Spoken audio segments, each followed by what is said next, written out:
वज़ीर आला खैबर पख्तूनख्वा अली अमीन गंडापुर के लिए मुश्किलात। इंसदाद दहशतगर्दी अदालत इस्लामाबाद ने तोड़ फोड़ केस में वज़ीर आला KP समेत PTI के 3 रहनुमाओं के नाकाबिले जमानत वारंट गिरफ्तारी जारी कर दिए हैं। एक को इश्तहारी करार दे दिया गया। जुडिशल कॉम्प्लेक्स हमला केस में अली अमीन गंडापुर की जमानत काबिल गिरफ्तारी की दरखास्त मुस्तरद कर दी गई है। तफसीलात इस्लामाबाद से इस रिपोर्ट में। तोड़ फोड़ और सरकारी इमलाक को नुकसान पहुंचाने के इल्जामात। इस्लामाबाद के थाना I-9 में दर्ज मुकदमे में वज़ीर आला खैबर पख्तूनख्वा के नाकाबिले जमानत वारंट गिरफ्तारी जारी हो गए। जुडिशल कम्प्लेक्स हमला केस में गिरफ्तारी से पहले जमानत भी न मिल सकी। इंसदाद दहशतगर्दी अदालत के जज ताहिर अब्बास सिपरा ने केस की समाअत की। वकील ने अली अमीन गंडापुर की हाजिरी माफी की दरखास्त दी तो प्रोसिक्यूटर ने एतराज उठा दिया। कहा अदालत मुलजम का रवैया देख ले, मुसलसल खिलाफ वर्जी हो रही है। जज ने रिमार्क्स दिए 4 सितंबर को बीमारी की वजह से इस्तिस्ना की दरखास्त दी गई, लेकिन 8 सितंबर के जलसे के लिए मुलजम की तबीयत ठीक थी। अदालत ने अली अमीन गंडापुर, वासिक क़य्यूम अब्बासी और राशिद हफीज के नाकाबिले जमानत वारंट गिरफ्तारी जारी कर दिए। उमर तनवीर भट्ट को इश्तिहारी करार दे दिया गया। फैसल जावेद की हाजिरी से इस्तिस्ना की दरखास्त मंजूर हो गई।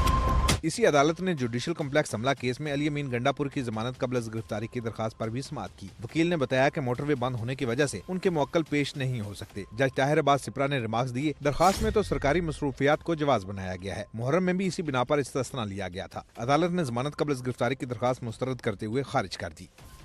इस्लामाबाद की जुडिशल मजिस्ट्रेट शाइस्ता कुंडी ने वज़ीर आला KP अली अमीन गंडापुर के खिलाफ शराब और असलहा बरामदगी केस सुनने से माजरत कर ली। केस सेशन जज को भिजवाते हुए समाअत 5 अक्टूबर तक मुलतवी कर दी है। बात करते हैं इस्लामाबाद में समा के नुमाइंदे असलम खोकर ने हमें ज्वाइन किया है। असलम, जज ने केस सुनने से क्यों माजरत की है? जी, डिस्ट्रिक्ट एंड सेशन कोर्ट में आज वज़ीर आला KP के अली अमीन गंडापुर के खिलाफ शराब और असला बरामदगी केस की जो समाअत हुई और समाअत जो है वो जुडिशल मजिस्ट्रेट शाइस्ता कुंडी ने केस की जो वो आज समाअत किया है। KP के वज़ीर आला के वकील राजा ज़हूर हसन जो है आज अदालत में पेश हुए। जब केस की समाअत शुरू हुई तो जज ने इस्तफसार किया कि राजा ज़हूर हसन कहाँ हैं। उन्होंने कहा कि मैं अदालत में हूँ और उन्होंने एक दरख्वास्त दायर की, आज ऐसे हाजिर की माफ़ी की दरख्वास्त दायर की। उन्होंने ये मौक़िफ़ अपनाया कि आज हुकूमत की जानिब से GT रोड, मोटरवे और कुल जो बंद कर दिया गया है, जिसकी वजह से उनका आना यह है वो मुमकिन नहीं है। जिस पर अदालत ने कहा कि क्या वो हेलीकॉप्टर इस्तेमाल नहीं कर सकते, तो उन्होंने कहा कि सिविल एविएशन ने भी हमें इस चीज़ की इजाज़त नहीं दी है। ताहम केस की समाअत के दौरान जज ने जो है वो मीडिया के जो लोग थे उनको कमरा अदालत से बाहर जाने का हुक्म दिया और साथ ही जो दूसरे लोग थे उनसे ये कहा कि वो राजा ज़हूर हसन से कुछ बात करना चाहते हैं और जो भी केस की समाअत होगी, अहवाल होगा, वो ये वकील जो है वो आपको बता देंगे। जिसके बाद राजा ज़हूर हसन जब बाहर है तो उन्होंने ये बताया कि जज ने जो है वो केस सुनने से माजरत कर ली है और केस जो है वो सेशन जज को भेज दिया। अब सेशन जज जो है अगले जज को केस अपॉइंट करेंगे और इसके साथ साथ केस की समाअत जो है 5 अक्टूबर तक मुलतवी कर दी गई है। काना में तहरीक इंसाफ के जलसे के लिए कारकुनान पहुंचना शुरू हो गए हैं। जलसागाह में मरकजी स्टेज भी तैयार कर लिया गया है। लाहौर जलसे में शिरकत के लिए खैबर पख्तूनख्वा हुकूमत सरकारी वसाइल का बेदरिग इस्तेमाल कर रही है। रेस्क्यू, PDA और TMAs की दर्जनों गाड़ियां स्वाबी में मौजूद हैं। ज़राए के मुताबिक रास्ते में रुकावटों को हैवी मशीनरी की मदद से हटाया जाएगा। लाहौर की सूरत हाल जानेंगे क़ज़ाफ़ी बट से और स्वाबी से हमारे साथ मौजूद हैं समग्र नुमाइंदे शहाबुर रहमान। पहले बात करते हैं लाहौर में क़ज़ाफ़ी बट से। क़ज़ाफ़ी बट, आप बताइएगा कि इस वक्त जलसा में क्या सूरत हाल है? तैयारियां उनको क्या हतमी शक्ल दी जा रही है, मुकम्मल हो गई हैं?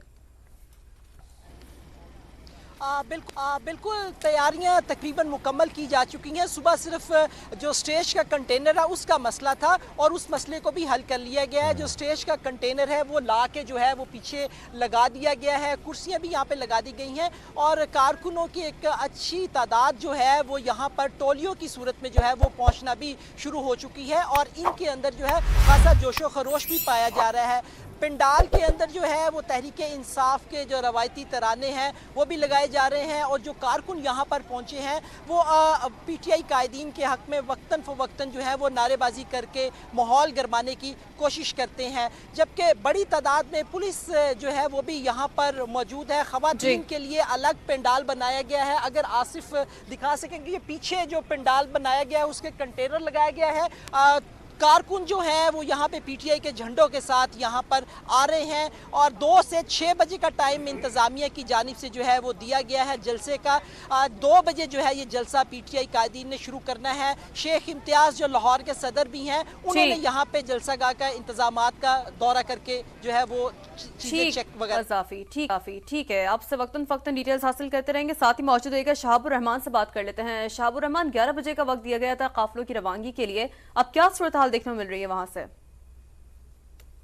जी देखिए, 11 बजे का वक्त दिया गया था कि सवाबी से सूबे भर से जितने वो यहाँ पर जमा होंगे और यहाँ से वो रवाना होंगे, लेकिन 12 बज गए हैं, ना ही उस किस्म के कारकुनान यहाँ पर नज़र आ रहे हैं, ना ही सूबे भर से जो बड़े काफिले हैं वो यहाँ पर नज़र आए हैं। अलबत्ता जो सरकारी वसाइल है उसका बेदरगी से यहाँ पर इस्तेमाल किया जा रहा है। रेस्क्यू 1122 PDA TMA की दर्जनों गाड़ियाँ यहाँ पर मौजूद हैं, जिसमें fire vehicles, heavy machinery, ambulances, बमा अमला गुज़िश्ता रात से ही यहाँ पर उनको पहुँचा दिया गया था और इनका ये कहना है कि रास्ते में जितनी भी रुकावटें आएंगी उसको इस कंटेनर्स की मदद से हटाया जाएगा और या जितने भी नाखुशगवार हालात होंगे रेस्क्यू की टीम में हमारे साथ मौजूद होंगी और तमाम मामला जो है वो इमरजेंसी सिचुएशन को हल करेगा।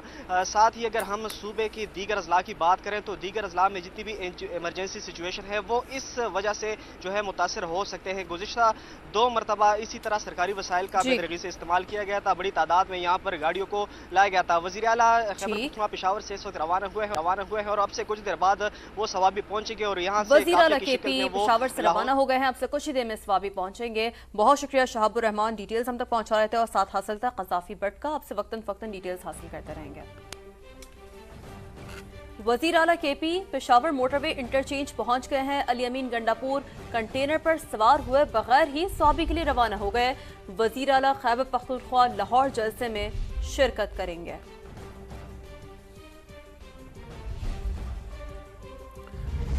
पेशावर में मोटरवे इंटरचेंज पर PTI काफिले पहुंचना शुरू हो गए हैं। करक से डंडा बरदार कारकुनान भी शिरकत के लिए पहुंच गए हैं। PTI रहनुमाओं का कहना है कि डंडे अपनी हिफाजत के लिए रखे गए हैं, किसी भी रुकावट के लिए मशीनरी हमारे साथ है, हर सूरत आज लाहौर पहुंचेंगे। इंतजामिया आज किसी किस्म की रुकावट खड़ी ना करे ताकि लोग बर वक्त पहुंच सकें और जलसा मुकर्ररा वक्त पर खत्म हो। चेयरमैन तहरीक इंसाफ बैरिस्टर गौहर का वीडियो पैगाम, कहा PTI वर्कर्स पुरअमन रहें और 1 बजे तक जलसागाह पहुंच जाएं। जिले इंतजामिया का मशकूर हूँ। मैं उनसे फर्दर दरख्वास्त करूंगा किसी किस्म की रुकावट खड़ी ना करे ताकि अवाम जलसागाह तक बासानी पहुंच सके और हम इस प्रोसेस को वक्त पे कंप्लीट कर सके। मेरे पाकिस्तान तहरीक इंसाफ के सारे वर्कर और सपोर्टरों से दरख्वास्त है, ज़्यादा से ज़्यादा तादाद में पुरअमन तरीके से इस जलसे में शिरकत करें। मेरी आप सबसे अपील है, मेक श्योर करें कि आप 1 बजे जलसागाह तक पहुंचे ताकि इस प्रोसेस को हम वक्त पे कंप्लीट कर सके। इंतजामिया ने PTI जलसे के लिए दोपहर 3 से शाम 6 बजे तक वक्त मुकर्रर कर दिया है। अली अमीन गंडापुर को 8 सितंबर के जलसे में सख्त ज़बान के इस्तेमाल पर माफ़ी मांगना होगी। रियासत मुखालिफ नारों बयानात की इजाज़त नहीं होगी। जलसे में कोई इश्तिहारी मुजरिम शिरकत नहीं करेगा। 45 कड़ी शराइत के साथ नोटिफिकेशन जारी कर दिया गया है। जलसा करो मगर कानून और जबान की हद का ख्याल करना लाजिम होगा। लाहौर इंतजामिया की जानिब से तहरीक इंसाफ को मशरूत इजाजत। 45 शराइत में एक कड़ी शर्त ये भी लगाई कि 8 सितंबर को इस्लामाबाद जलसे में जो जबान इस्तेमाल की गई उस पर वजीर आला खैबर पख्तूनख्वा को सरे आम माफी मांगना होगी। PTI मीनार पाकिस्तान पर जलसा करना चाहती थी, लेकिन जिला इंतजामिया ने कहना में मवेशी मंडी के करीब पिंडाल सजाने की इजाजत दी। नोटिफिकेशन के मुताबिक जलसा सिर्फ 3 घंटे के लिए होगा, जो दोपहर 3 बजे शुरू होकर शाम 6 बजे तक सिमट जाना चाहिए। जलसे में रियासत मुखालिफ नारे लगेंगे, न ही किसी बयानबाजी की इजाजत होगी। किसी इश्तिहारी मुजरिम को भी जलसे में शिरकत की इजाजत नहीं। किसी सजा याफ्ता शख्स का कोई ऑडियो या वीडियो पैगाम भी दिखाने की इजाजत नहीं। जलसे में न कोई अफगान झंडा लहराया जाएगा, न ही अफगान तनख्वाहदार अफरादी कुव्वत को लाया जाएगा। किसी को अपना कारोबार बंद करने पर मजबूर नहीं किया जाएगा। बाहर से आने वाले काफिले लाहौर में रोजमर्रा की जिंदगी में खलल नहीं डालेंगे। नक्शे अमन के खदशे के पेश नजर सिक्योरिटी का पहरा मजीद सख्त कर दिया गया। पुलिस ने ग्रेटर इकबाल पार्क के अंदर मीनार पाकिस्तान के करीब रावी रोड पर कंटेनर्स लगा दिए। इक़्तिदार के ऐवान में पल पल बदलती सूरत हाल, नया इलेक्शन एक्ट नाफिज करके तहरीक इंसाफ का कौमी असेंबली से सफाया कर दिया गया। अब नई पार्टी पोजीशन के तहत सबसे बड़ी सियासी जमात होने की दावेदार पीटीआई का कौमी असेंबली से वजूद ही खत्म हो गया। नई पार्टी पोजीशन के तहत हुकूमती बेंचेस पर मुस्लिम लीग नून की सबसे ज्यादा यानी 110 सीटें हैं। कौमी असेंबली सेक्रेटेरिएट के मुताबिक 80 अरकान को सुन्नी इत्तेहाद काउंसिल का रुकन तस्लीम कर लिया गया। इससे पहले 39 अरकान को तहरीक इंसाफ और 41 को आजाद डिक्लेयर किया गया था। पीपल्स पार्टी की 69 नशिस्तें हैं। एमक्यूएम पाकिस्तान के 22 अरकान भी हुकूमत का हिस्सा है। अपोजिशन बेंचेस पर जेयूआई के 8 और 9 आजाद अरकान हैं। काफ लीग के 5 और आईपीपी के 4 अरकान भी हुकूमती बेंचेस में शामिल है। मुस्लिम लीग जिया, बलूचिस्तान अवामी पार्टी और नेशनल पार्टी का एक रुकन भी सरकार की झोली में है। पख्तूनख्वा मिली अवामी पार्टी, बलूचिस्तान नेशनल पार्टी और मजलिस वहदतुल मुस्लिमीन का एक रुकन अपोजिशन बेंचेस का हिस्सा है। कौमी असेंबली में इस वक्त अरकान की तादाद 313 है। आपको बताएं 23 नशिस्तों पर मुस्लिम लीग नून, पीपल्स पार्टी और जमीयत उलमा इस्लाम के अरकान का नोटिफिकेशन कलअदम हो चुका। इन नशिस्तों की अलॉटमेंट के बाद 336 का ऐवान मुकम्मल हो जाएगा।